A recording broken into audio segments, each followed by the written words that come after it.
Call to order the Architectural Board of Review for June 24th, 2024. I'm going to start with roll call, please. Thank you. I'll proceed with roll call. Chair Anderson. Here. Vice Chair Whalen. Here. Board Member Black. Here. Board Member Noon. Here. Board Member Six. Here. We have quorum. Okay, we will move on to general business. Public comment. We'll open that up.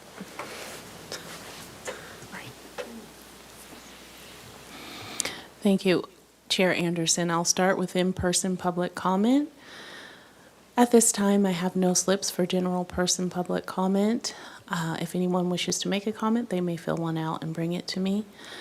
I see no one in the audience moving to do so, so we will turn to virtual public comment. And at this time, I see no hands raised for virtual public comment. And we will go on to written correspondence, and we did not receive written correspondence for general public comment. At that, I'll turn it back over to you, Chair Anderson. We will close public comment and go on to the approval of the minutes from our ABR meeting on June 10th.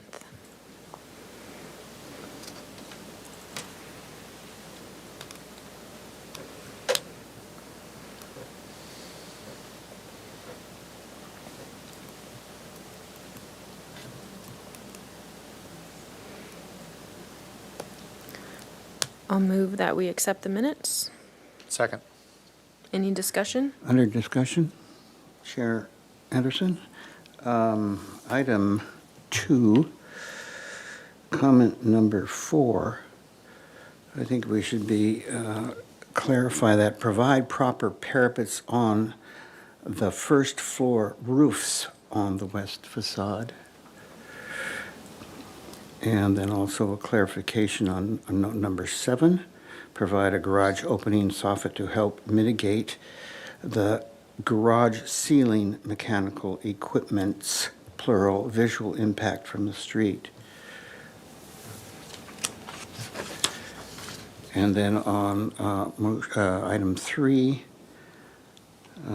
item 4, I would say instead of recommends, to say avoid a significant height increase of the screen wall for the equipment well. Okay, I would accept that. Me as well. Let's take a vote. Chair Anderson. Yes. Vice Chair Whalen. Yes. Board Member Black. Yes. Board Member Noon. I will abstain. I was absent. Okay. Board Member Six. Yes. Motion passes. Okay. Item C, ratification of action taken on the consent calendar of June 17th and 24th. Yes, so you may have noticed a change on this most recent agenda, and that is how we list the consent items. So previously, the consent hearing, we would have the same day as the full board. We would ratify the consent action taken and approve the minutes on those same day that the consent hearing and full board meeting took place. But now we're splitting that into 2 actions. So for when we're reviewing the minutes for today's consent hearing, we will just be ratifying that action, and then at the next full board meeting is when we'll approve the minutes. So for the June 17th consent minutes from last week, that motion will be to ratify the actions of the consent calendar as well as approve those minutes. But then when we review the minutes from today's consent hearing, or we won't be reviewing those minutes, I'll be announcing the action that was taken and we'll be ratifying that action. And the overall goal of that is just to give the public enough time to review the consent minutes when they're posted online, because it's a pretty quick turnaround from the consent hearings when they're the same day as the full board. Okay. Ms. Ernst, a question. Yes. Is there a legal issue behind this? What is? So per the Brown Act, it requires the public 72 hours to review minutes when they're posted online. So it's just, yeah, to increase public transparency and to comply with the Brown Act. Thank you. Well, personally, as a board member, I really appreciate seeing the items in the agenda. So, It is helpful. Okay, so then we will ratify the consent calendar from June 17th and approve the minutes? Yes, we will ratify the consent calendar and approve the minutes, and I have the minutes up on the screen, and I will still go ahead and read out Okay. the address and the action that was taken, so that will all be the same. So for item A, 808 East Coda Street, it was continued indefinitely to the staff hearing officer with comments. 1, the board supports the open yard modification for the aesthetics and due to many existing site constraints. 2, the board can preliminarily find project compatibility findings. 3, return with a final material board with details of the exterior gate and fence. Item B, 933 Castillo Street, received final approval with conditions. 1, provide a material board for ABR chair to review during building permit review, including A, light fixture to be called out downlight only. B, ply deck material specification that includes color. C, railing detail to call out the finish. D, tile or plaster specification for water feature and confirm depth of water feature. E, plaster color of the structure. F, wood trim color. And G, concrete and permeable paver detail. And the board finds that the project qualifies for an alternative landscape design waiver to provide relief for existing site constraints and to achieve a superior aesthetic. And item C, 217 South Voluntario Street. It received review after final approval as submitted, and the minor zoning exception criteria were all met. Okay, I think on item 2, or item B, I guess, number 1B, can you just take out the word ply? I'm not sure what that is. Just say deck material specification. And I'll make a motion for approval. Second. Any discussion? Sorry, can you please add to the motion approval and ratification, approval of the minutes and ratification of the actions taken? Okay, I will move for approval of the minutes and ratification of the actions taken. Thank you. Okay, Nicely done. and, I'll second that. okay. Any discussion? No. I Okay. think the reason they use the word ply is because that's what the applicant, that's what they I were couldn't calling remember it. if that was the name or if it was No, that's what PEX they were or calling it. okay. I couldn't figure out what it was, but Okay, well, just say deck material. It's yeah. fine. it's fine. Okay, let's take a roll call, please. Chair Anderson, Yes. Vice Chair Whalen, yes? Board Member Black, Yes, Board Member Noon, Yes? Board Member Six. Yes. Motion passes.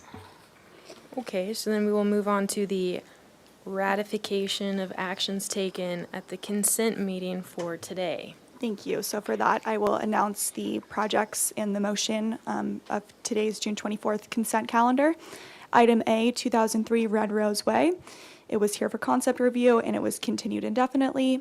Item B, 921 Medio Road. It was here for concept review and it was continued indefinitely. And item C, 2825 Miradero. It was here for project design approval and final approval, and project design approval and final approval were granted. And I would also like to clarify that with the ratification of the action, this is the start of the 10-day appeal period. It's from when the action is ratified, not from when the minutes are approved for meetings that take place the same day as full board. Makes sense. So we should put that in the motion, or? No, You just don't have wanted to announce clarify it? that. Okay. Yeah, thank you. Okay. So then I'll move for ratification of the actions taken at the consent calendar today. Second. Okay, discussion, let's take a vote. Chair Anderson, Yes. Vice Chair Whalen, Yes? Board Member Black, yes. Board Member Noon, Yes? Board Member Six. Yes. Motion passes. Okay, let's move on to announcements, requests by applicants for continuances and withdrawals, future agenda items, and appeals. One staff announcement and exciting news that at City Council on June 11th, Trey Anderson was appointed to the Architectural Board of Review. His term starts on July 1st and his ABR meeting will be July 8th, and we look forward to welcoming him to the board. Thank you.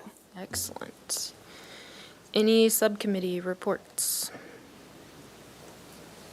All right, let's move on to item 1, Can I 1922. just interject something? Yes. I just wanted staff to advise the two members of the board that'll be taking over consent for the next Oh. 2 months, just to remind them? 'Cause Yes. I would forget it. Yes. So as a reminder, we have 2 new consent reviewers for July and August, and that is Vice Chair Whalen and Board Member Sofrin. Great. Cool, thanks. Thank you.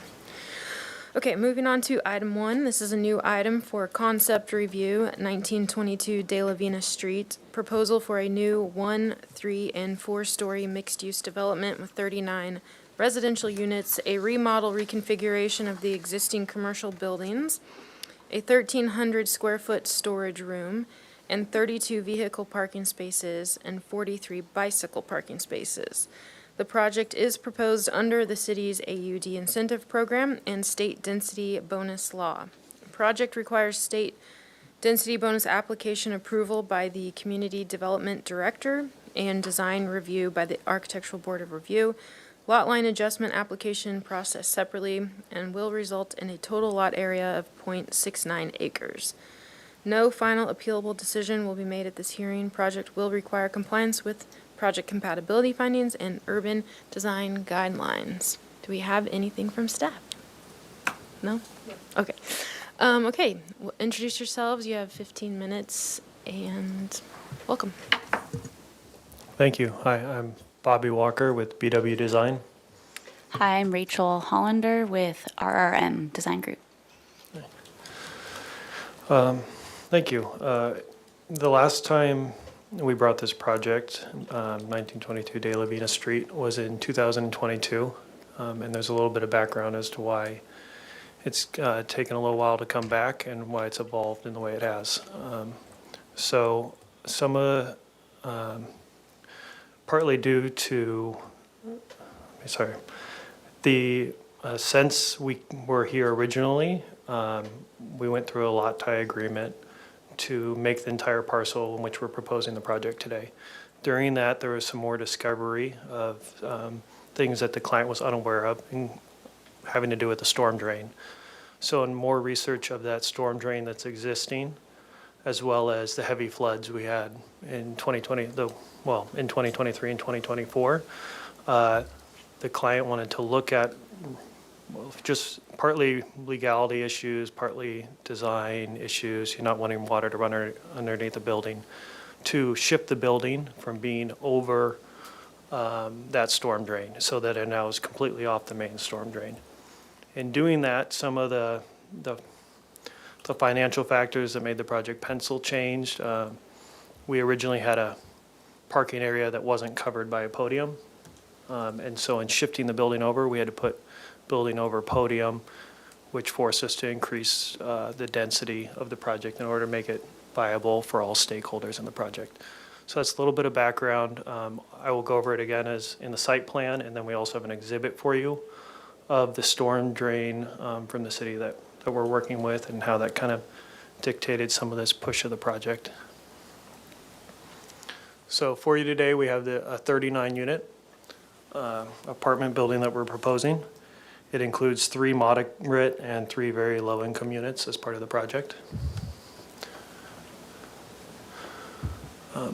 It's on the, I think everybody here is familiar with this location near Mission and De La Vina Street. This first page is just existing site conditions. I think this second page maybe is more relevant to this meeting here. Overhead view of this parcel here from a bird's eye. This back area is what was obtained in that lot tie agreement that brought up some more discovery of the storm drain. Here's our view on the bottom left of our view from Mission Street, and then bottom right, we have a view of our neighboring property as well as our subject property here at 1922 De La Vina.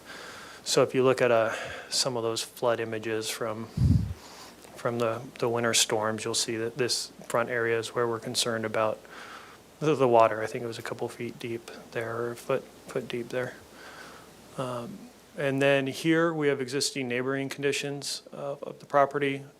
One really just design intent thing that's important to notice here is that there's a lot of 1.5 story commercial presence here. It's been here, it's historically been here, and we want to continue that commercial presence and at that 1.5 story height to fit in with the neighborhood and hopefully to bring more people there and increase the vibrancy of that area, as well as bring improvements to the sidewalk that don't exist yet that would comply with the pedestrian master plan.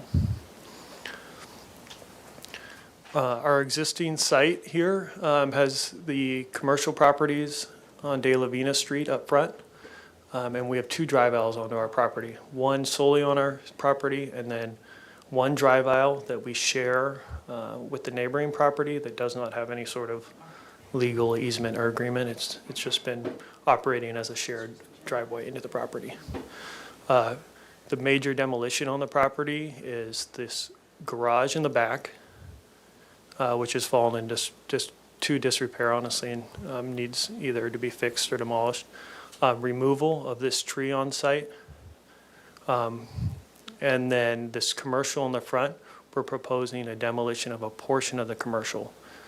And part of that is that we don't have a legal lot tie with the neighbor, so the planning department is requiring us to have a full drive aisle width wholly on our property if we can't use that 9 feet that are on the neighbor's property.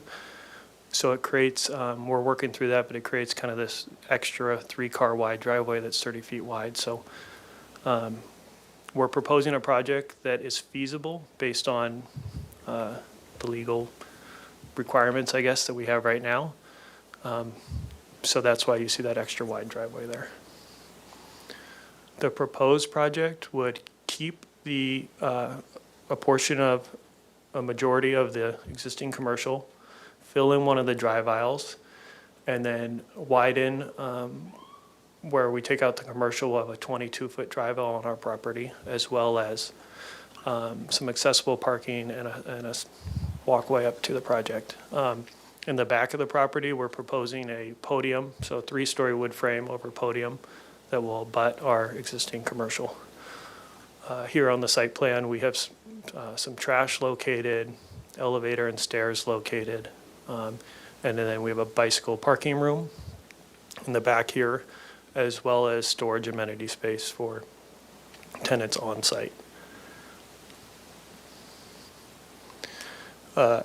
Here's a view of the parking plan. It's important to note that right now we have 29 required spaces for commercial, and then the project is proposing sharing residential and commercial spaces from 6 p.m. to 10 a.m.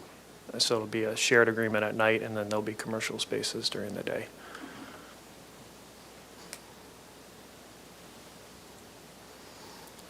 Here's a noise exhibit we put together. Everything on Mission Street has that noise corridor. So the northwest portion of our project will have a facade that'll, we're gonna have to analyze a little bit more for sound and acoustical performance. We do kind of fall slightly into that.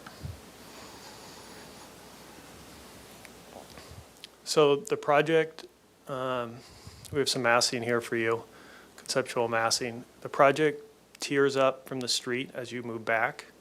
Part of that is to bring massing towards the back of the property. And then the other part of that is to maintain the integrity of that 1.5-story commercial at the front. And then here on the southern corner of the property, the massing, the U-shape is pulled back even more so that as the sun comes around in the sky, you get more daylight into the courtyard and the common residential space during the day, versus if we brought this leg of the southern leg of the building all the way out to the street. We're proposing a common residential amenity space on the project. Part of this is to provide more outdoor living space for the tenants. Another part of it is that when you're on De La Vina Street or that Mission Street intersection, driving through there, we're trying to create a more vibrant, I think it's a good word to use, area where we're trying to create vibrancy in our project. So seeing that life and the planting and the color on that second story, I think will be key for this project to be successful. Some of the elements you see here, staircases, kind of feature walls, archways, are a little more conceptual stage right now. So we plan to detail those out as we move on from the concept stage. Here's another view of the courtyard, and we've gone through a lot of the projects in downtown Santa Barbara and measured the width of these kind of interior courtyards when you're up on the second floor.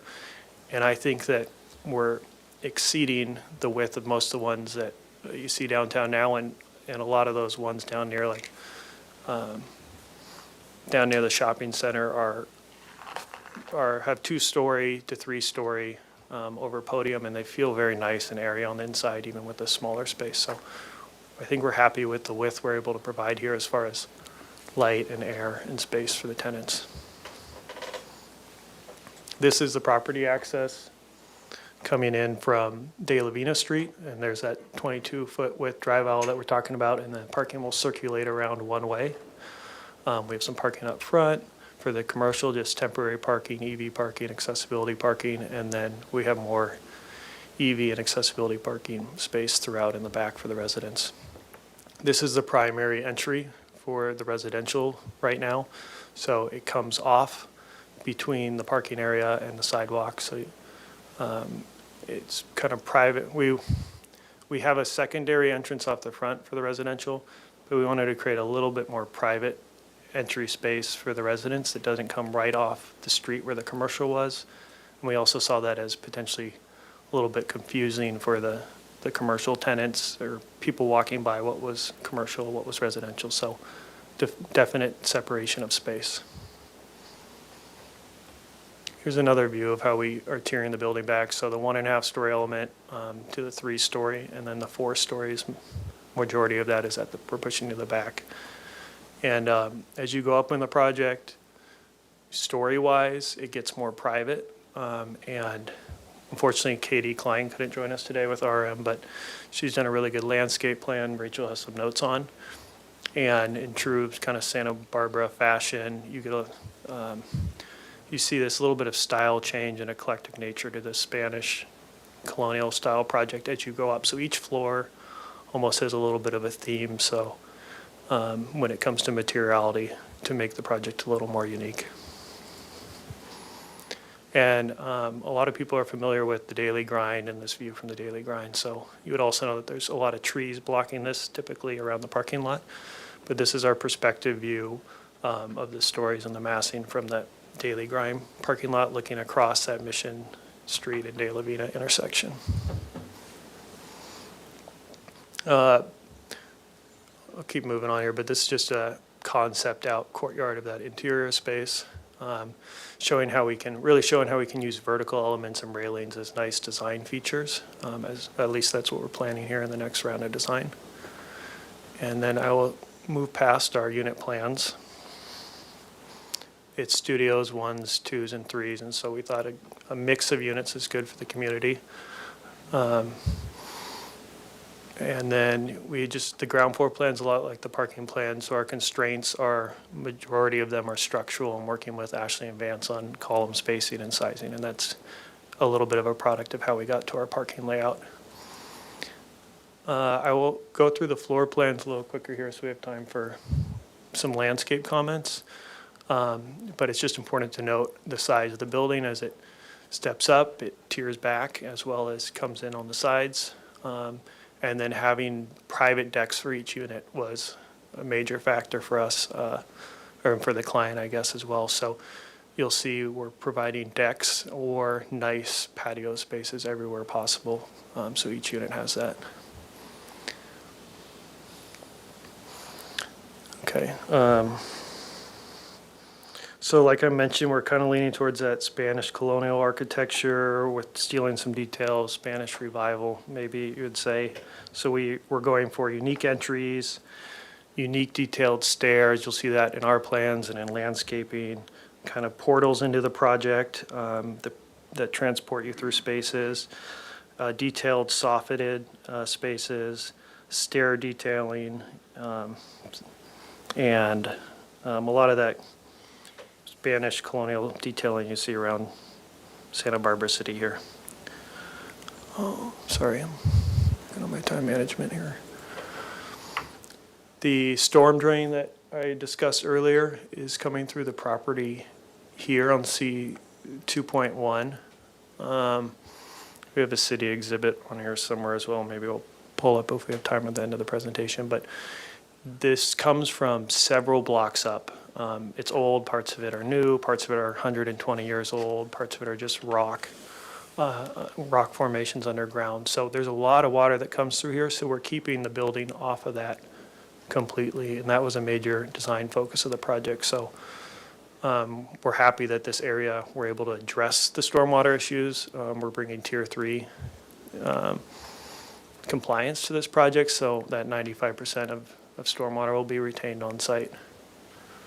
And then I've left Rachel here, not enough time, but.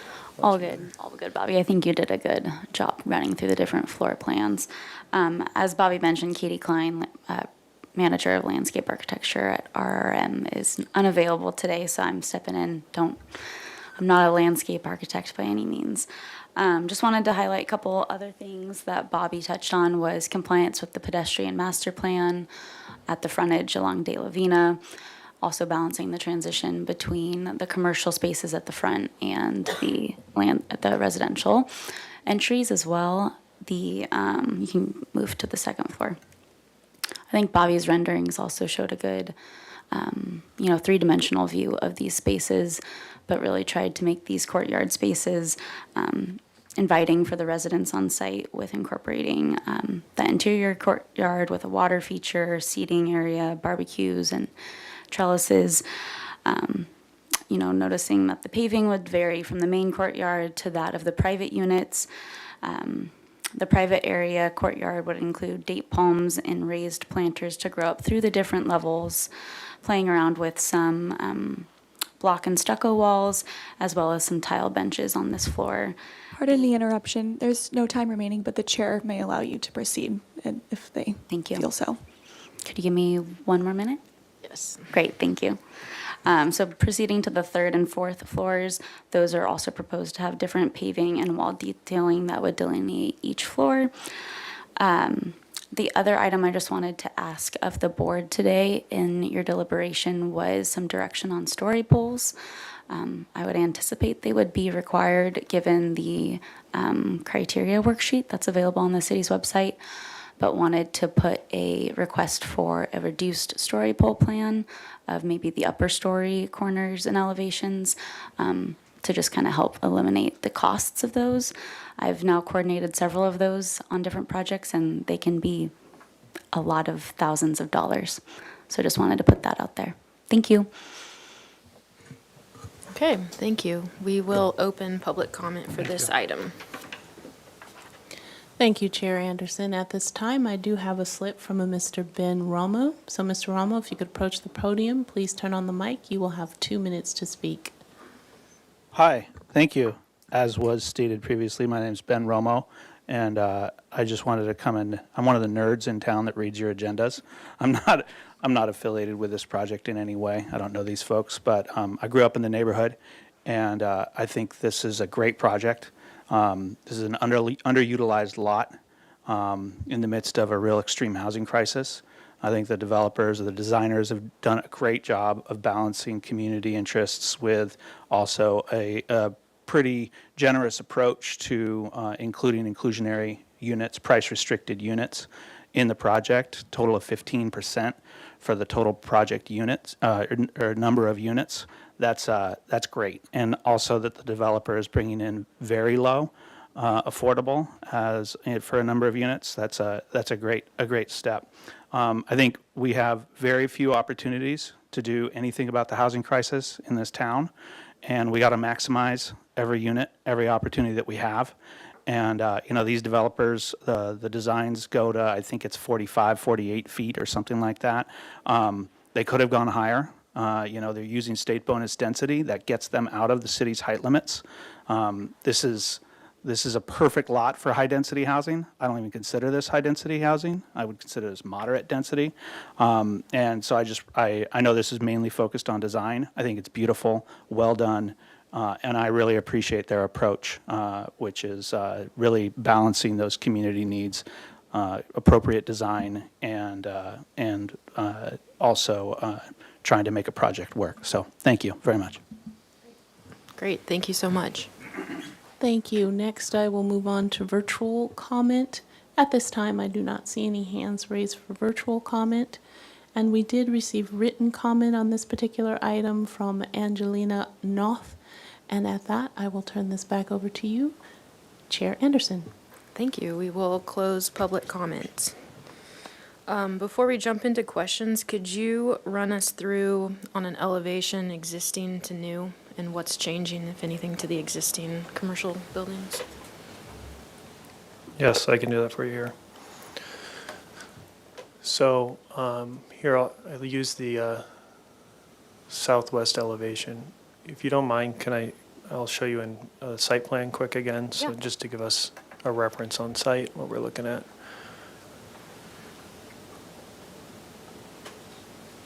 Thank you. So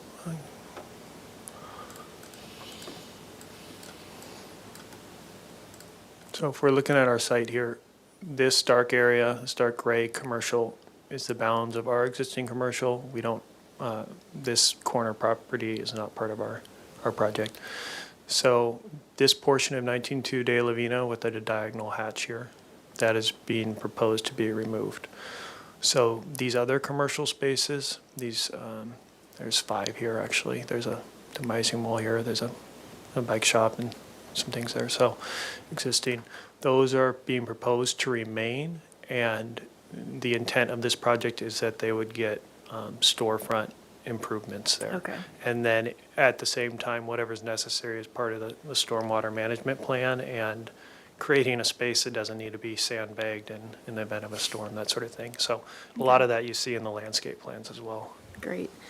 And then can you also just run us through how you're proposing or a conceptual proposal for retaining the 95% of the stormwater on site? Yeah. We don't have the civil engineer here with us today, but I can give you the overall strategy. Yeah. As I understand it from an architecture standpoint. So I think the short story of it is chambers underneath the driveway here in the front. And so right now we have 2 storm drains. Back out a little bit here. One more minor one here that we're planning on building over, and we've already spoken with the structural and civil team on board to confirm with the design team. I think I didn't mention this, but so those storm drains are 9 feet deep. So we've done some preliminary analysis to confirm that we can build over those and it's viable. So this one coming effectively from Mission Street is much smaller, and that, if you look at videos of it, is kind of like a original, I don't know what you call it, rock. It's just a rock storm drain underground. And then this one here that comes, I think it's Chapala above, comes from several blocks above, and we have an exhibit. But those are existing. I meant, so you have to. Oh, yeah, sorry. Your project's on site, so you're having 2 underground tanks that's your proposal for your tier 3. Yeah, so I guess what I was getting to is we're keeping this manhole here, this inlet, Okay. to continue the water flow. We've worked with the civil engineer to make sure that the way we've designed our building against the Mission Street property, as well as northeast of us up here, we have overland water flow that's acceptable for the project. And then the remaining water in case will be stored in this retention here. Okay, cool. Okay, let's move on to questions from the board. Board Member 6, would you like to kick us off? Yeah, thank you, Chair Anderson. A lot of my questions were directed toward the airspace above that storm drain, so thank you for explaining that. Dumb question, the storm drain in that area cannot be moved closer to the neighbor to the southwest? The big one? You can't touch it? Yeah, so our understanding is if we touch it, yes, our intention is to not affect what's there existing, yeah. There will be the standards that we've gone through a little feasibility of what we would have to accomplish to come up to the city's standards, because they consider this a private storm drain, even though it goes across public land for several blocks. So we would have to follow city-required improvements for this, and it would make the project infeasible for us to improve it in the way that's required by the city. So, So you're going to build over the small tributary, That's correct. but you can't build over the big up and down sheet one. Yeah, that's correct. And I think part of that is recommendations from the design team, both structural as well as civil, that just in the natural sense of architecture, it's best to keep the building off of that in case there are any issues in the future, to be able to address it, because we, building like this, we plan to be here for at least the next 100 years. So how close have you designed the building and like especially the trash area Yeah. as close to the storm drain as possible? Here's a good example that maybe gives some context. I think we're about to 10 to 12 feet at most places. So in the back of the building here, we're at closer to 15 feet, and you can see the storm drain coming through here. This is the edge of our trash area, this concrete patch. So we're maybe closer to about 9 or 10 feet right there. So you can't get any closer? We could explore that. We were at this preliminary stage trying to keep a little bit of distance. Yes. Okay. It just seems that on the site plan, there's a lot of, well, obviously now that you've shown the storm drain rationale, but it still seems like there's a lot of opportunity to more densely design that, and perhaps an additional 2 spaces or something. You can do parking over the storm drain, no? Yes, so I guess, again, one of the other factors of this, I was speaking to that shared driveway that doesn't have any sort of legal easement. Part of this project is that this neighboring lot, you can see the corner of the building right here on the neighboring lot. They have a unique parking situation on their lot where they currently use our property to back up onto.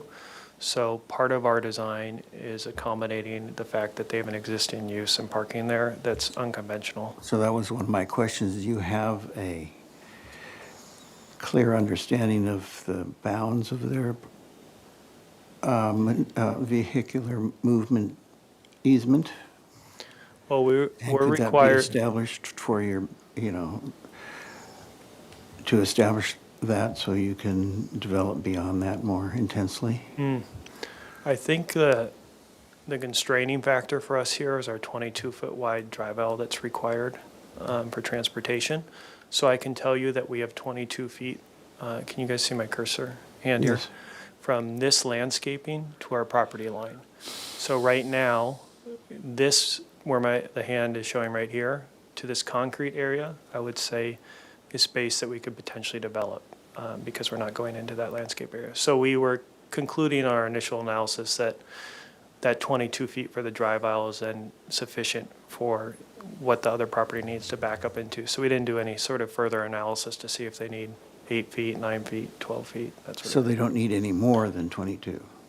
Yes, They don't need more? I do not think so, no. Okay. All right. So the city has, Public Works and Traffic and so forth have vetted this due to the storm drain, and has the city vetted this for traffic and? It's been through review, but it's been just resubmitted again for another review. Okay, thanks.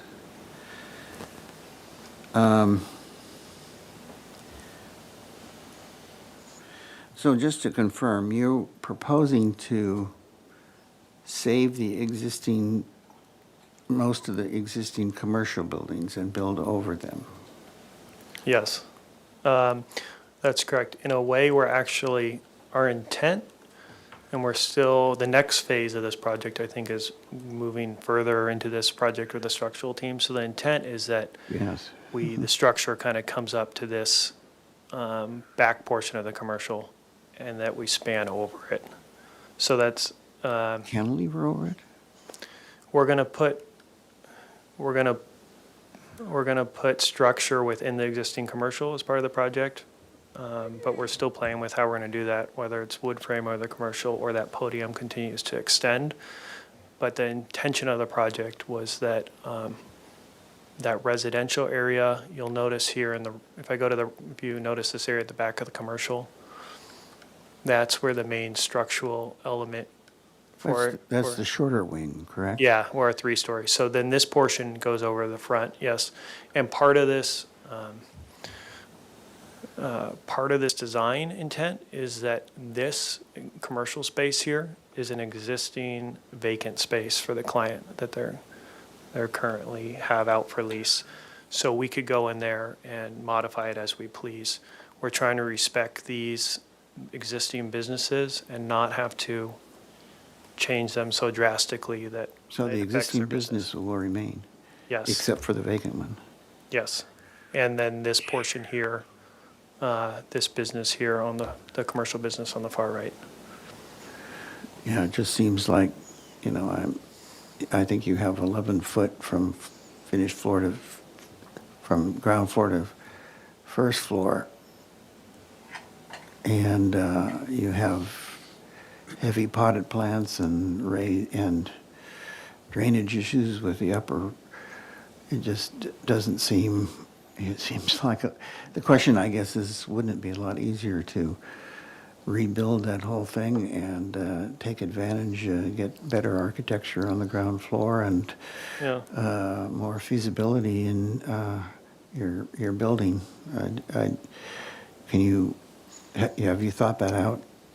And that's your goal, right? Yeah, so that's a great question. I would say both of the couple of the stakeholders for this project grew up in town here. They lived here. They love this town and they love the community here. So the original intent of this project, going back to 2022, is that we preserve as much of the commercial as possible in respect to the tenants there. So if the project came to a point where everybody agreed that the commercial needed to be demolished and rebuilt, it would probably be a cheaper project with a better architectural presence at the front there. So the whole intent behind this for the clients is to respect the community and those existing tenants. Okay, I won't go any further with that. One of the features of that streetscape is the linear, and just why jut out that 5 foot extra there, taking advantage of your variable setback, and this is an opinion, but eliminate the sense of the street in its linear consistency. So we are not built up here. Here's the property line for the project. So we did this from a design perspective into trying to create an entrance element for the project. So I think it was just a preference design feature. I think. Okay, thank you. So you've already answered my question on reducing the width of the rear courtyard to provide more setback on the exterior sides. You're not willing to squeeze that in more to get setbacks?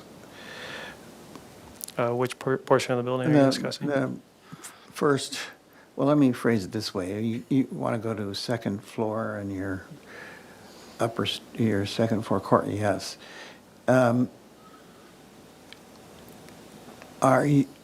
You have an I see by your stats, you have more than adequate open yard area. So did you consider squeezing that just a little bit to get more setback, especially on the southwest elevation? Yeah, I think that's a great comment. The courtyard, one of the biggest struggles was building units in the back of the project with the courtyard going back without it becoming a tunnel that you go through. So I definitely think there's options to explore, continuing to refine that, possibly bring it in to get greater setbacks.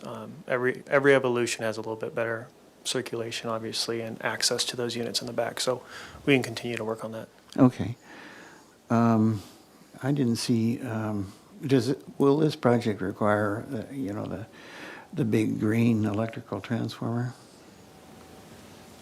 I'm not aware at this stage. I think you should consider it early. Okay. Do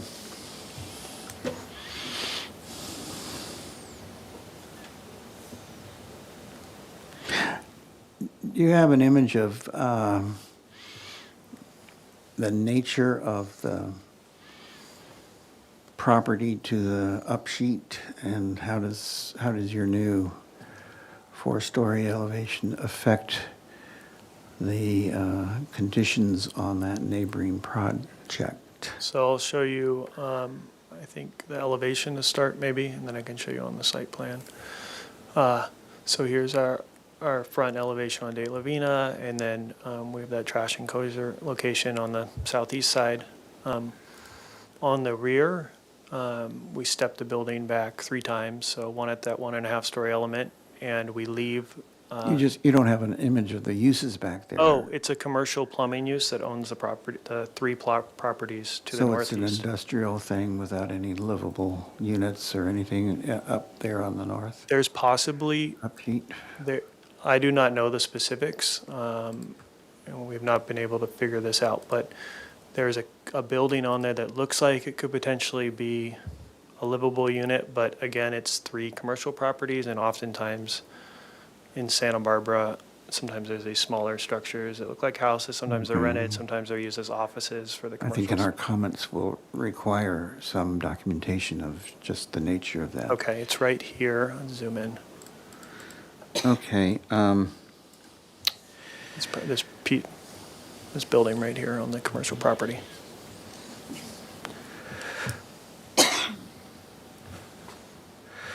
So if we look at the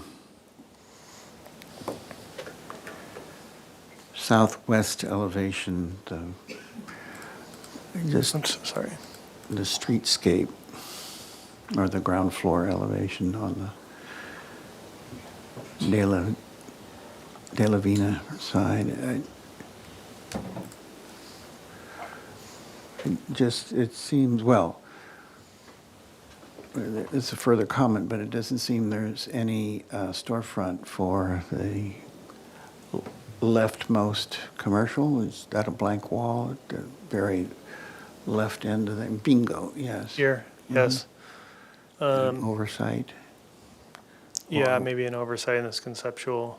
It will definitely have a storefront. Okay. Well, I would be very interested, well, you haven't explored that yet, but I think you haven't explored a section or how you're going to accomplish it, all the drainage and structure and so forth, for the second floor on top of those existing buildings. I think it's important because the logistics of doing that could raise this building significantly. That's a comment, sorry. Thank you, I agree.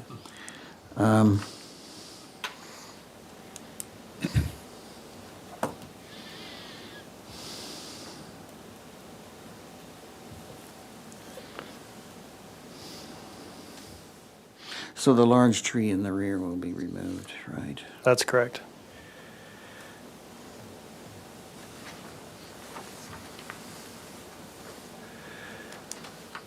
I think those are my questions.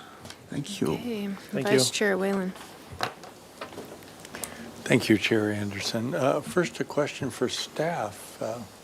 What is the noise contour line, but more importantly, is it anything that the ABR should be concerned with?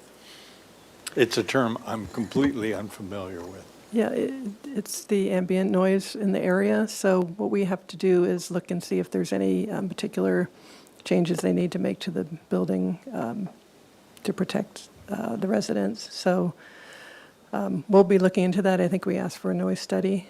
It would only affect, I guess, closing of windows and mechanical maybe equipment, things like that, but So nothing you need to think about at the moment. that's the important answer, thank you.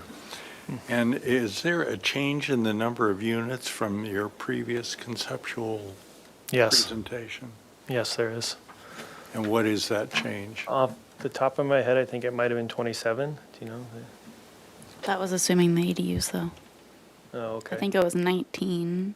Yeah, I'm sorry, I don't have that I number. don't- It was somewhere But between. now we're utilizing AB 1287, which was not in effect at the time of our one-time pre-consultation review in August of 2022. So the easy answer is there are more Yes. units Yes. Yes. than previous. Great, love those simple answers. I'll work on Let's it. see, could you go to your northwest elevation? Northwest, now is this what are the giant walls that we're seeing? This is from Mission Street essentially, right? Looking to the southeast? Yeah, so we looking we should have at done a the- better, we should have done a better job putting the other buildings here. But so this first wall here is completely against another commercial building. So you won't see that at all. So if I go So is to, that your wall or their wall? it's a party wall, so I'm not exactly, I can't say it definitively if it's on their property line or ours. It's good that we're both confused about Yes, it. okay. And then this portion here, we definitely need to make sure we put some more attention to this section, I guess, in the future because there's a grade change.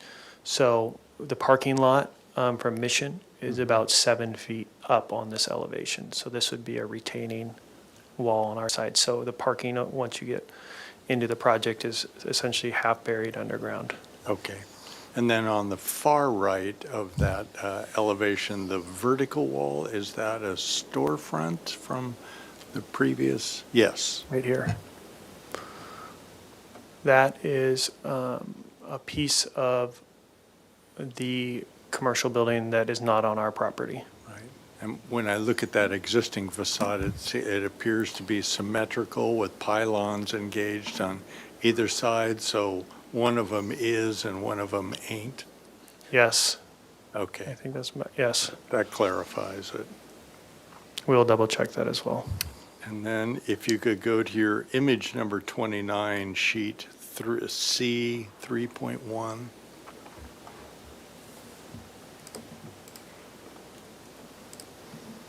Yes, this one, a couple of questions. What is that wandering dashed line that goes through? Well, that's one question. And then what are the line that has a hash mark and a solid line that outlines portions of the existing building or the buildings that are proposed to be saved? I'm confused about Are you talking about this? that line for that block and then the one above it. Okay, this is all the proposed building. That's all proposed. So I should clarify though, this portion in the back is new, that's proposed. And then all this building in the front is existing with the exception of this portion That here that's a bump out, drive aisle. You which can is kind of, the driveway now. the Yes. drive aisle. Yeah. So what is the dash line that goes through that block? this dash line, That and that. I gotcha. and That, and there's a couple of wings of it around. Yeah, I believe that's, it's not called out here, but I believe that's civil's underlay or overlay, I guess, of the building above. So they're thinking about the second floor. Is it? Because I thought a portion, yes, where your cursor is, was much farther out to the street, that i.e. the second floor. Is that what the line is, the second floor? It I doesn't- believe it's a second, I'd have to check with the civil team. I didn't prepare this It drawing, so doesn't I really don't have. square with what I saw on the second floor plan. Mm-hmm. Okay, we both agree, we don't know what that is exactly. And then your image number 19, sheet A15. Another technical question. What are the shaded areas of the existing buildings? How are they different from the other existing buildings? I think I'm going to venture and say, sorry, this is a mistake. This was us doing areas and that sort of thing, and it was an overlay we forgot to turn off. Okay. There's no distinguishing those between other commercial units. And then final, well, this sort of veers into member six's questions about the commercial storefronts. It's really hard to tell, but the intent is that they all stay in the same character, but the elevations don't really reflect that. So it's still in progress. Yes, I can add a little bit of clarity to that if I find in the existing photos here, that the storefronts that are part of our building here, zoom in,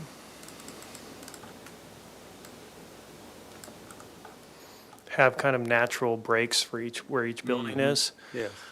So our intention, yes, we should have more photos in here of these ones, but they have natural breaks between buildings, so it would be creating more glazing most likely, and then having some sort of awning feature.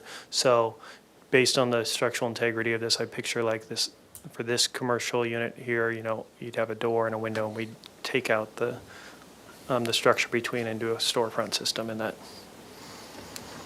Okay, it's still in development then. Let's see, I think that's all of my questions. Thank you. Thank you. Board Member Black? Just because I was curious, the north elevation rendering, or elevation, I should say.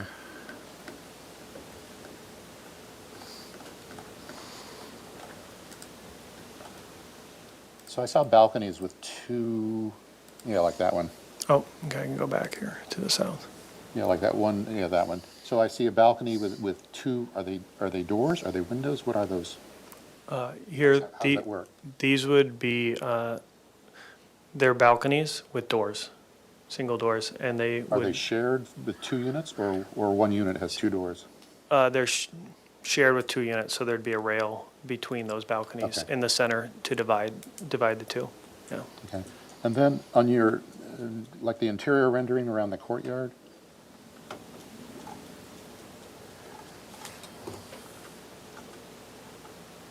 I was looking at the railing. So is your intention then to have sort of solid railings throughout on this courtyard area?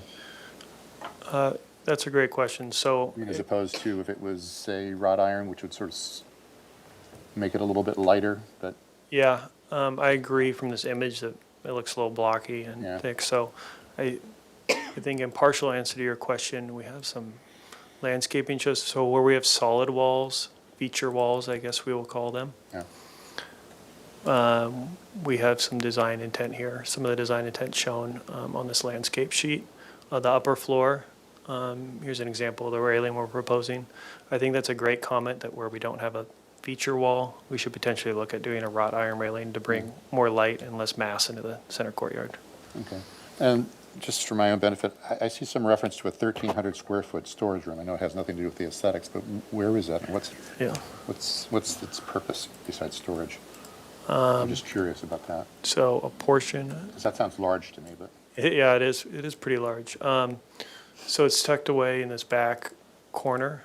Part of the reason we chose this spot was because it couldn't provide that many parking spaces because of the dead kind of corner space here, and we don't have access to Mission. So part of it is our bike room. Okay. So we provide a bike space for every unit, and kind of like a workstation for those bikes in here. And then each of these is kind of a 5x5 storage unit with roll-up doors for So it's residential storage? Yeah, residential storage. Got it. Oh, those are my only questions. Board Member Noon? No, I don't. I was going to talk about the railings, but you guys just covered that, so I don't Thank you. have anything to talk. Question? Okay, could you just, sorry, thank you. Could you run us through the floor-to-floor heights in one of your building sections, please? And then the height of the actual building? Yeah. Is it okay if I Yes. do it here on the elevation sheets? Okay. So right now, we are proposing the second floor at 11 feet, and then the plate heights are essentially 9.1. The finished floor to ceiling of the unit is 9 feet. Okay. Is what's being proposed. On the top floor, our intention was to do a smaller plate height, so maybe 7.5 or 8 feet, and then we're going to vault the ceilings to try to bring the height down a little.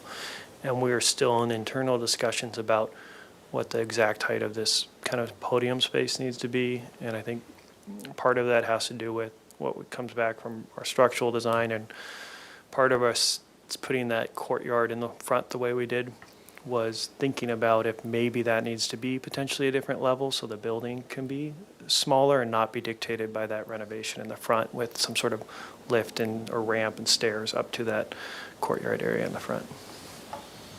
Okay.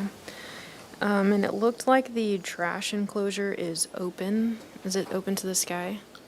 Or does it have a roof? No, it's partially open to the sky, yes. And it's underneath residential balconies? Yes. Okay. Okay. Okay, I think those were my questions. Any follow-up questions from the team? Chair Anderson? Yes. Yeah, I have a couple. Could the trash area could be a very light structure, fence only. Could that be above the storm drain? Did you consider that? It seems feasible from just everything I know about working through this with the design team. It seems feasible because one of the intentions of keeping off the storm drain is if in 20, 30, 40 years it needs to be accessible, we can do that. So that seems like a minor element that in a worst case scenario can be rebuilt, something like that. Yeah, okay.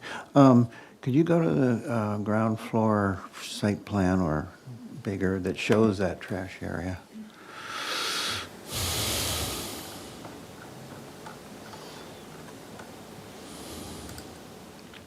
I still think that would be something we'd want to run by with Adam Hendel in Public Works. When we met with him, he said, or he advised us to not put anything above that one. Okay, what is your cursor is right on it, the space behind the trash areas, those elongated Yeah, guys? so we have a walkway here from the street, and then the stairs go up to the project from there. And then we have a walkway that's covered under the building here. And so these would be spaces behind the trash for pedestrians. They go in, they walk in here, and they lift the trash enclosure from this enclosed space. So they're not doing it from the street side. And then when the truck pulls up, it pulls these out from this side where the gates are. So this line you see here, it kind of looks like a wall. That's actually just a 6-inch curb to stop the trash. Okay, I get it. Thank you. One other question? Yeah. So if I'm a resident and I'm coming back from McConnell's or something, how do I get up to my unit? Is that the elevator in the middle of the parking in there? Yes. So I have to walk through parking to get to the elevator, is that correct? Yes. Okay. Otherwise, take a stair here that you just pointed out? Yes. Okay. There's a in the front also, correct? Is there an elevator in the front? I'm sorry? Just stairs, yeah. Got it, I saw it. So what I see is a secondary stair from the front with some sort of fob access. And then this would also have like a security gate on it when you go up onto the landing. But this would be a wider primary access, I'm sorry. I had one other question, it's a graphic thing, but if you go to an elevation, I was curious about along the eave, there's just sort of a white stripe, and I'm just wondering, is there going to be a gutter there? That's what you're showing throughout, as opposed to, if you look at the commercial where the tile comes all the way down to the edge of the eave. I'm just wondering what that white stripe is. Am I missing something? What is that? You know what I mean? Up here? Yeah, all that. Oh, yeah. I mean, as I opposed to think- that the tile came all the way to the edge. I think and that's a popped lack out. of design details, so Okay. ultimately, I think I picture it where the tile probably comes over, Yeah. and then you only get a Gutter. couple, yeah, gutter, and then maybe a couple inches of the fascia you I see see. below. Thank you. One more follow-up. Mr. Walker, in that area that is the former drive aisle between the commercial buildings, that's now an entryway, it's shown here as a glazed front, and the plan shows a stair going up. What happens in that space, both in front of the stair and underneath it? It's a big area, right? I might have to ask you to clarify that one more time for me. Sorry, are you speaking of this stair here? No, the other one off De La Vina, yes, that Yeah. one. See, there's a narrow stair going up, but the full width of that area was the drive aisle. Oh, yes.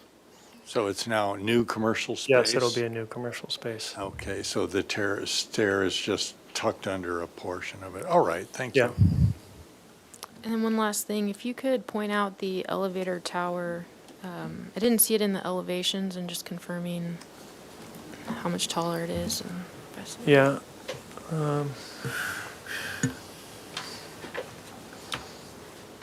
I think the short answer will be I'll show you where it is, and then we'll probably have to evaluate that design because it's probably not showing accurately to what you're asking. So here we're in the courtyard. The stairs are proud here, and the elevator's tucked back. So if I go into this view, okay, maybe it would be right here. And Okay, so it's not it would probably shown. stick up a couple Yeah. feet. Yeah, it's not shown right now.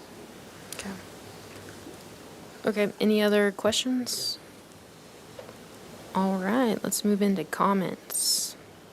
They're here for concept review, and if you could give your comments and let us know your opinion about story polls. Board Member 6. Thank you, Chair Anderson. I think as the project is developed, I think that you have done a lot of good work in pushing the building back from De La Vina. You have, in some extent, honored the one-story elevation at the street. It's just an awfully big project. And I'm concerned about it, and I'm just struggling with ways to reduce, or back it even further, or reduce it. I was hoping you could use that airspace above that storm drain, but it doesn't look like it. I know that we can't reduce units, but I think that we can manipulate I would try to find ways to manipulate it to where you can further set it back from the street and from the sides, especially, well, and perhaps along the southwest side. I know it's back quite a bit, but I still will present a feeling of large mass against the street. As people have mentioned, I think that I would really like to have you further discuss with your client the logistics of saving the spaces and building over them and so forth. I think that some of those facades are charming, some of them aren't. And if you have to do I think that restoring the facades, and if they love them, some of them have a lot of character, like the VAP shop and so forth, and maybe you build that back the way it was. But I think there's a real problem logistically, and I say that it has nothing to do with architecture, but it will result in a problem to the architecture, both in height and feasibility and so forth. And so I would make sure that you have that well underway when you come back next, as well as I see a lot of, I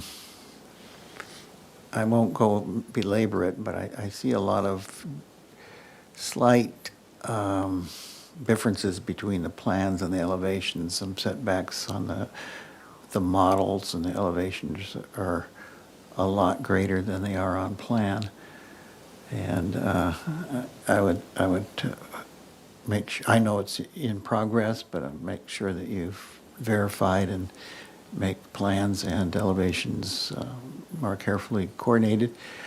I think one thing that's really hurting the project is the consistent eave lines with this boxed eave all the way around. I much rather, I think it would be very advantageous to vary the eaves, where you have a traditional wood rafter with a 18 2-foot overhang, and then you transition that into a very narrow molding, no overhang. I think that it just really, yes. So I think that that's what's hurting the imagery at this point and the design. I think people have already talked about the solid balconies in the courtyards. I think that, again, in order to reduce the scale and the footprint of the upper floors, to look again at the width of that inner courtyard, as you have a significant courtyard above the one story on the street side.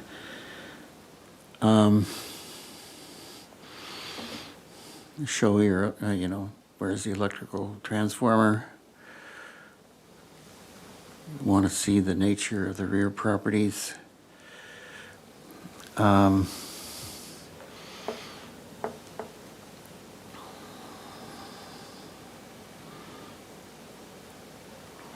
I think that's important to maintain the linearity of the De La Vina street, and I have a problem with interrupting it with a 5-foot narrower projection, and also even the planters that you're suggesting kind of interrupt that. And just, I'd like to.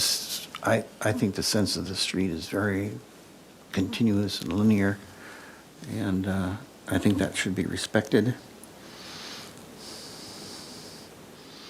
And and one of the things to reduce, or maybe even reduce the massing, is to get closer to the storm drain, if possible. And if you can build over with the trash, that's another. You might be able to add some more parking, even two more parking spaces is precious in this area.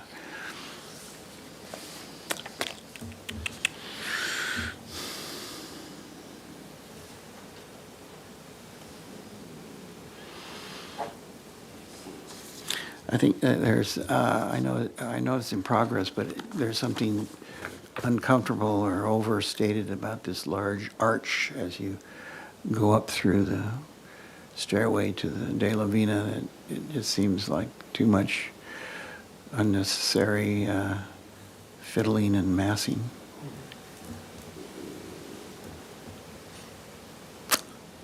I think those are, just the logistics of building this over the units is something that needs to be explored much further, and I'd like to see the sections resulting of that.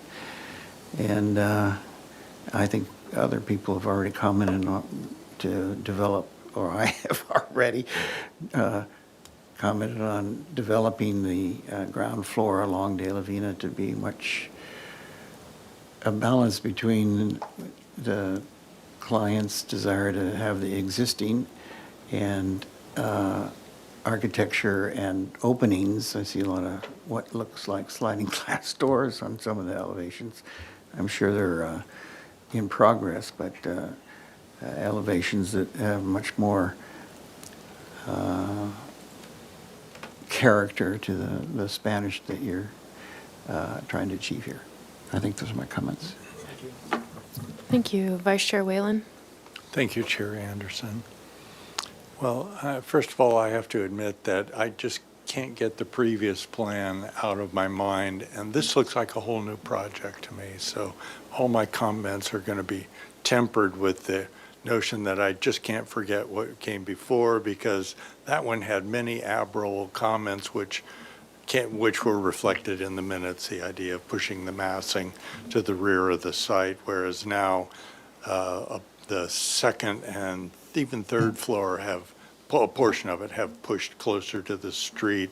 I think that works against the project's successfully being compatible with the neighborhood, which, as you said, was 1.5 stories in general, and now we have 4 or 3 plus a podium. So I'm finding it difficult to find neighborhood compatibility with the size, bulk, and scale.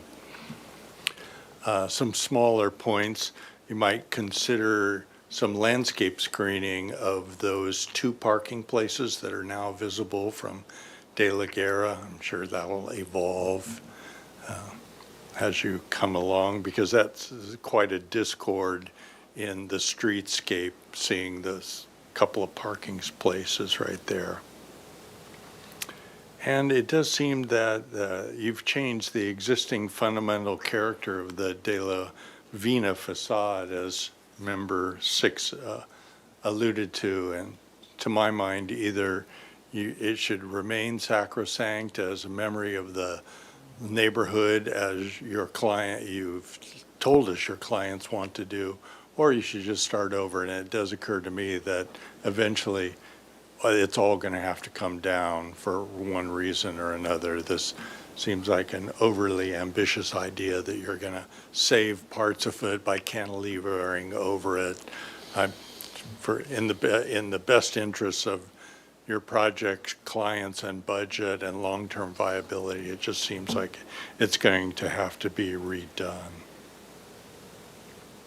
Some sections would be very helpful, especially one that shows through the site, and we're looking at this image right now, where the section to show De La Vina through the ground, 2nd, 3rd, and 4th floors, through the site, through the adjacent property and building, would really help us understand the nature of the proposal. You might consider varying the heights of the plate heights of the 4th floor, so to give the building a little different character in its massing. It's a bit redundant, and to hone in on that point a little more, you might vary the windows in size and disposition. I think this was especially true, and I'll just simply call it the south elevation, where there was a redundancy of balconies, doors, and windows. And typically the character of Santa Barbara buildings has a variation of different kinds of windows. Member 6 touched on the one arch. I just saw 1 or 2 arches, either go all in on using them thematically. I don't have an objection to the big one, but it should have some other relatives throughout the project. Perhaps one is displayed on De La Vina at that entry stair. I saw a couple of others, but it might be included in your windows or in your balconies, but it's a familiar gesture that speaks of Santa Barbara architecture, and I would go all in on it. Again, I would agree with Member 6, the treatment of the eaves, the soffit, and the fascia can vary throughout the project to breathe a little more character into it, so that perhaps it has an image of some parts were built before others, which is what you're trying to do. So you might build on that idea. And I guess I'm not really clear on the story pole. You asked for a reduction, and I'm not really clear on what that reduction would show and what the reduction would not show. Maybe that's a question inappropriately, but. I'm not sure I understand that either, but I think it Oh, was, all do right. they want, do Well- we require them to have story poles? In general, I would, yes, I would want story poles, and I would want to know more about the building than less about it. Okay, All thank right? you. Board Member Black? Let's see, I don't have a lot to add, but I have to say that I do like the way that the size, bulk, and scale has been articulated. Just the whole notion of stepping back the massing to the back and you know, having that open courtyard space in the middle. It's a lot easier on my sensibilities than some projects we've seen here. And then also landscape-wise, I think Katie's taken every opportunity to provide as much as we can. I'm looking at the sort of that south elevation, Katie, where I like along De La Vina where you've got palms integrated. So I'm thinking, well, gee, if you were able to integrate some groupings, and I realize the planters are not that large, but if you can group some more palms instead of some of the canopy trees and wrap them around, and maybe in clusters as opposed to single palms, but you know, like doubles or triples, what have you, and just so they get some massing and there. And but it's just a notion at this point. But otherwise, I think it's coming along. It's a nice project. Board Member Noon? Yeah, I'll just add to those comments, nothing really new from me either. In agreement with how you've handled the size, mass, bulk, and scale, pushing it back.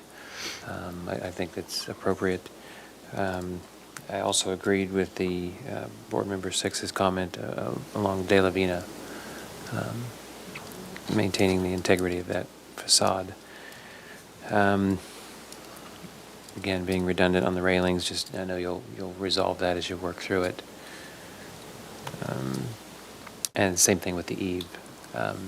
You know, I think there was a comment of maybe changing the height, maybe less eave, you know, however that works out. But I think that would help the project. But I'm like the rest of the board members, of most of them, I guess, I'm supportive. All right, thank you. I also think that the approach that you took was, I think it's good. I think that you've worked with a lot of constraints and put forth a good effort to step the project back. I also agree with interrupting the De La Vina facade for the commercial spaces. It seems like there's no reason to do it, so why push the new one out front past the existing? And just like everyone else said, it does seem hard. It doesn't seem like you're going to be able to keep the existing commercial with what you have planned.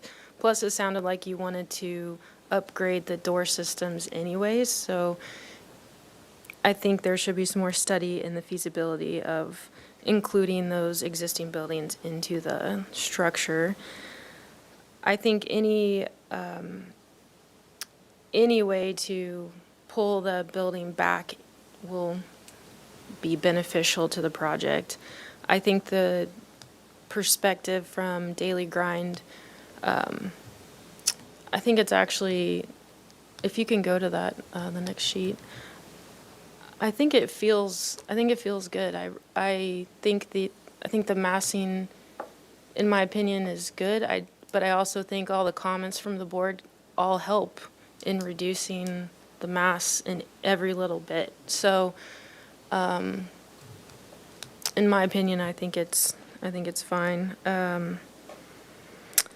They've all said the same thing. The neighbors to the north, I think we need to see that site section outline the buildings on the site plan so we can see its proximity. We need to, are the are the units on the fourth floor and third floor looking down, and what are they looking down on? Is it someone's backyard? You said it's commercial space, but potentially not. So I think that needs to be identified on the plans. I personally don't think I would need to see story polls, so we'll need to get the other three members' opinions on that. What did you say? You wanted them? Oh, no. Well, he said yes. Okay. Let's see. And with the arch and the entry off De La Vina, I think by pushing that storefront back, you can accentuate a better entryway for the units. And then I would look at keeping that. I would look at closing or covering the roof of the trash enclosure. It seems not great for the residents to be right above that. Okay, any other comments? Oh, wait, look, so board member 6, what is your opinion on story polls? Yeah, well, as you know, I have a real problem with logistics of story polls and the benefit of them. As opposed to doing them, you have a very tall existing tree behind 1930 De La Vina. If you could accurately, and the operative word is accurately, superimpose that on your 3D modeling so it just kind of sticks right there, both in the 3D and the elevations, just to get a measurement there. And I think if you did further true streetscape elevations further down, and also your De La Vina elevation is really not helping you because you're not doing some kind of drawing technique to fade the receding elevations back from each other. They're all kind of right there in front of your face. So I think with those 3 or 4 items, I would not need to see them. Board member Black? No, I think, I don't see the need. I think I get a lot more value personally out of, good renderings from different vantage points, because I think that really tells the tale as opposed to string and sticks in the air, frankly. Board member Noon? I would agree with both of those previous comments. Oh, would you like? 2 more. I think it's unfortunate, if not regrettable, that the sycamore tree is going to be removed, but it's probably had a healthy life because it's sitting right on top of that storm drain, just sucking the juice of life right out Helps of the it. flood issue. Yes, but it is a beautiful specimen, and it's regrettable that it's not a designated heritage tree and it's going to be removed.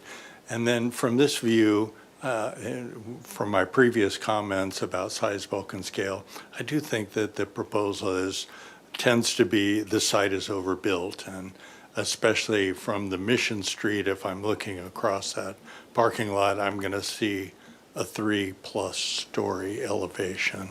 And, well, those are my comments. Okay, thank you.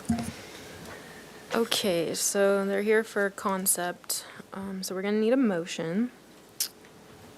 And who would like to make that motion? I've been working on one here, Chair. Okay, well, by all means. All right, so the board appreciates that the project has developed reasonable setbacks from De La Vina. Board member 6, sorry for the interruption. Would you consider rephrasing appreciates to finds? Yes. Thank you. That's not too emotional? No emotion. The board Oh, finds. also, if you could start with continue indefinitely, and it will be returning to the ABR full board, correct? Okay, continue, I recommend, the motion is to continue this project to return to the full board at a to be determined time. That number 1, the board finds that the project has developed reasonable setbacks from De La Vina. However, the board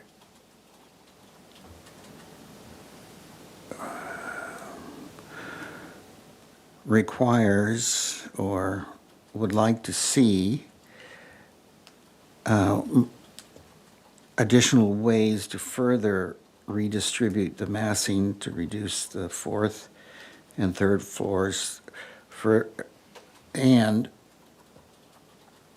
to reduce the fourth floor and to further set the second and fourth floors back from De La Vina. And ways to provide more setback on the southwest elevation.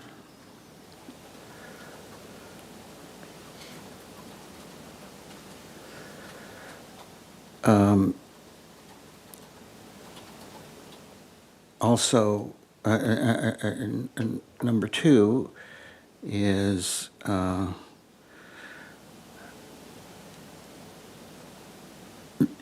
explore other ways to redistribute the massing, such as developing closer to the storm drain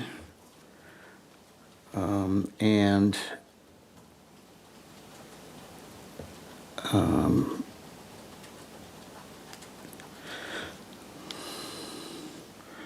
see if a light trash structure can be built in the storm drain, over the storm drain, or closer to the storm drain.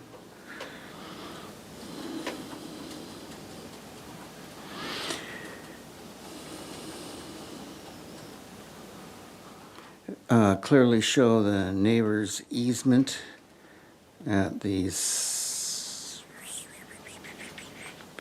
Yes, clearly show the neighbor's vehicular easement at the southwest drive, and explore adding parking spaces and providing denser use of that area.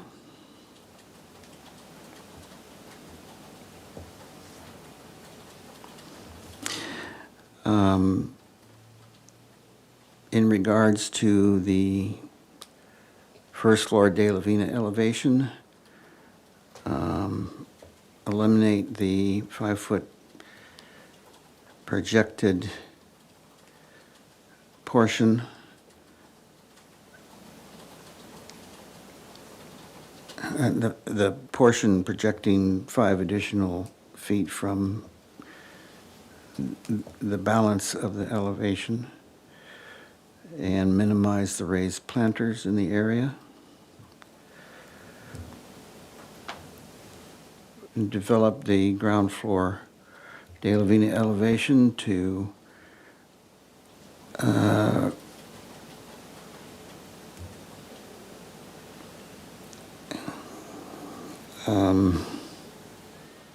be more in tune with quality Spanish architecture as the balance of the project.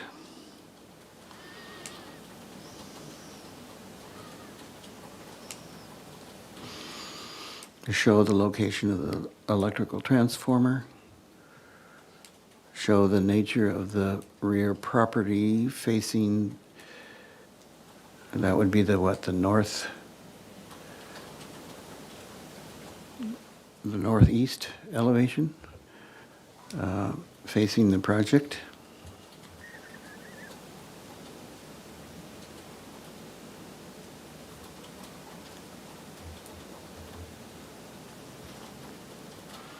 Consider or provide breakups and variations of the now present boxed eaves at the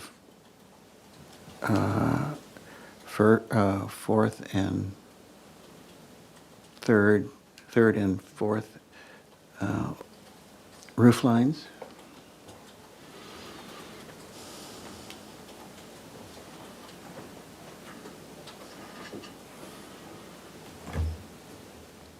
Consider open railings at the interior second floor courtyard, second and third floor courtyard.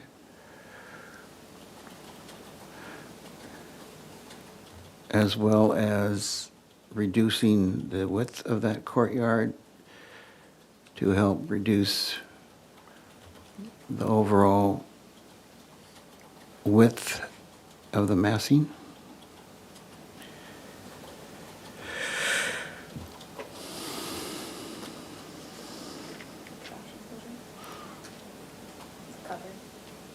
Oh, yes, and if the trash enclosure remains at the present location,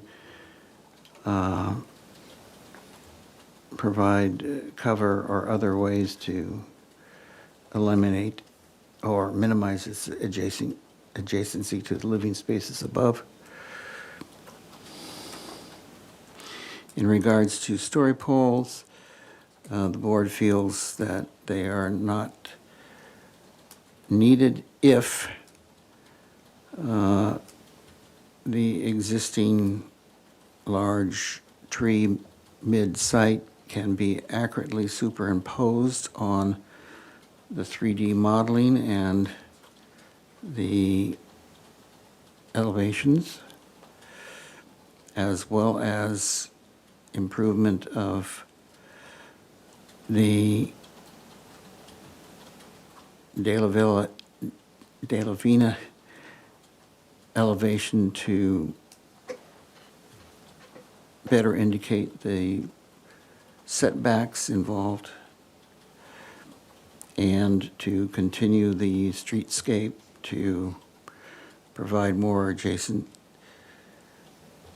neighboring projects up Mission and down De La Vina Street. I think that's it. I'm sorry, I had one clarification, if I may. There was, I think underneath number 2, you had show neighbors vehicular easement. And so today, that's not an existing easement. That's just the use of how they've been using that piece of our property today. Well, perhaps you can overlay the minimum requirements for backup and turnaround for that to see,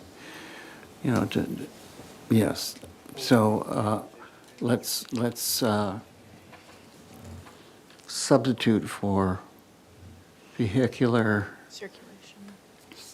You could say Easements. maneuvering and backup depths per Yeah, city access Change parking the design word standards. easement to show the required backup and maneuvering of the neighbors'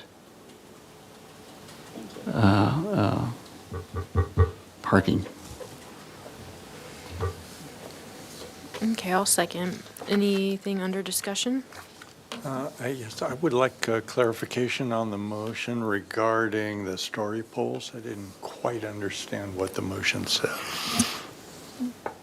So, you want to read it back? That would be good. I have here that the board feels story poles are not needed if the existing large tree mid-site can be accurately superimposed on the 3D modeling and elevations, as well as the improvements of the De La Vina location to better indicate the setback involved. Also to Yeah, let's put a period behind elevations. So that's one thought. 3D model and elevations, period. Mhm. And then provide better rendering of the De La Vina elevation to show the setbacks, period. And then new idea, continue straight-on elevations of the streetscape up Mission and down De La Vina.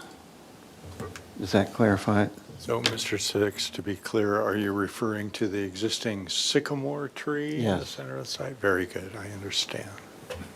I'm not understanding, if I might interject, I'm sorry. What purpose does that serve? Give a- I'm just Well, I think it gives us a baseline.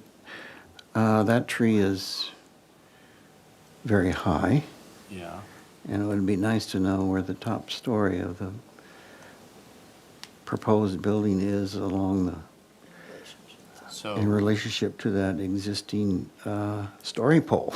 so that means that they'll come back with an accurate dimension for that tree, and then they can say, okay, let's Well, I'm say hoping they can do an accurate photo study of it. okay. That's why I underlined accurate. Relative to, and then you'll show the rendering too, so you can see the relationship. Yeah, superimposed on it. Got it. And then could I hear the language about, you mentioned the business about reducing mass or height on the fourth floors, and so, what was the language you're using?